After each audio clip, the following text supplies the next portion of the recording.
Hello and welcome to the Academy Player Profile Series. My name is Alistair Bain. Today's areas of focus is going to look at the roles and responsibilities of the defensive deep-lying midfielder.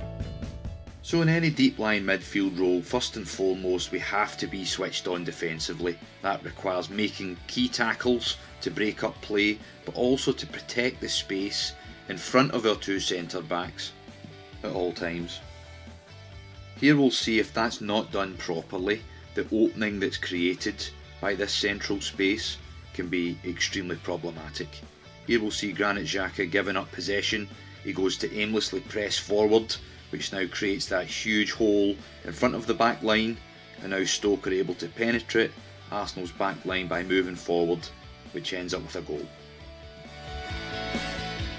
To the position's deep-lying areas, we see here that Xabi Alonso is able to drop back and link play with the centre backs. This allows for better build-up play and overall a greater control as we try and build the ball forward.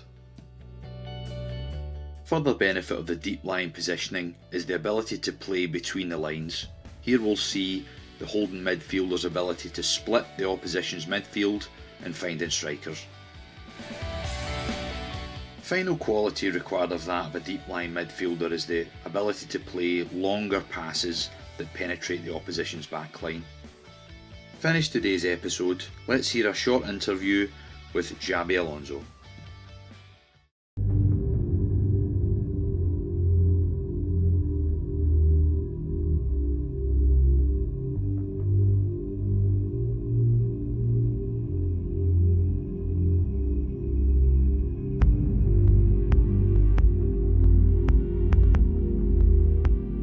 Well, there have been many. For sure, Guardiola, he was one of the great ones. As well, Matthaus. Now Toni Kroos, he's fantastic. Paul Scholes, so many great passers on the ball.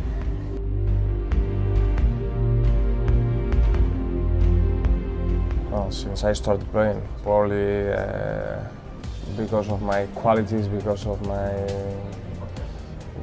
how I felt it.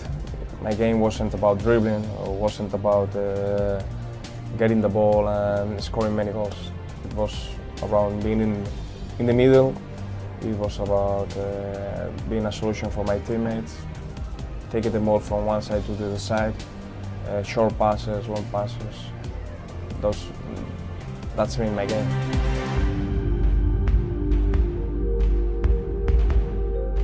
Yeah, it feels great, of course. But it's just when I hit the ball, I know if it's gonna be a good ball or it's not gonna be a good ball. I have,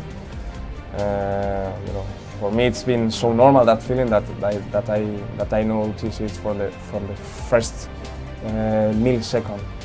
So for sure, when it goes with the right speed, with the right height, in the right moment for my teammate to have that advantage.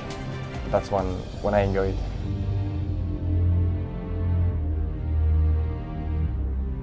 The quality of the pass is, I think that I used to pass the ball when I was 20 and now 35. I pass the same way, but probably what has changed is my understanding, the reading of the game. I'm more mature now, and that has changed. But the passing itself, I think that cannot change that much.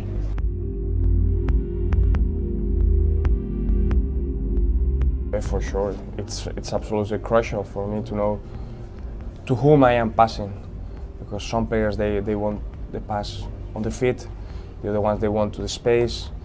You need to pass them to the right foot. It's not because you need to give them some advantage, and if you pass them to the right foot or to the left one, depending on their position, it can be a huge difference. So you need to read that, and that's something that for me it has came very natural, because I have been in the game, and it comes to me very easily.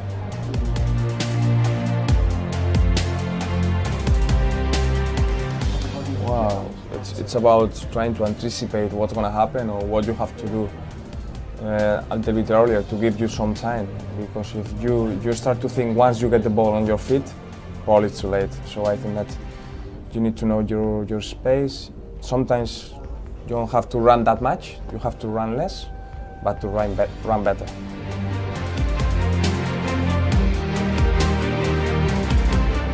Yeah, I normally like the sports when a ball is involved. It doesn't matter if it's bigger or it's smaller, but normally I like playing those games. I like playing tennis, I like playing basketball.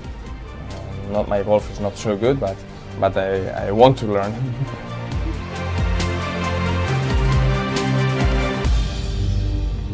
Depends on who you play with. I remember one week I was playing with Real Madrid, and in front of me they were Di Maria, Cristiano, Gareth Bale, and Benzema. So they love the play on the ball on the space because they can run and they have those qualities. And 3 days later I was training with Iniesta, Xavi, Silva, Cazorla. It was all about combinations. It was all about small passes, about 3v2s, about gaining that way the advantage. It wasn't that much about playing to the space or playing that counter-attack. So you need to learn who you're playing with. That changes everything.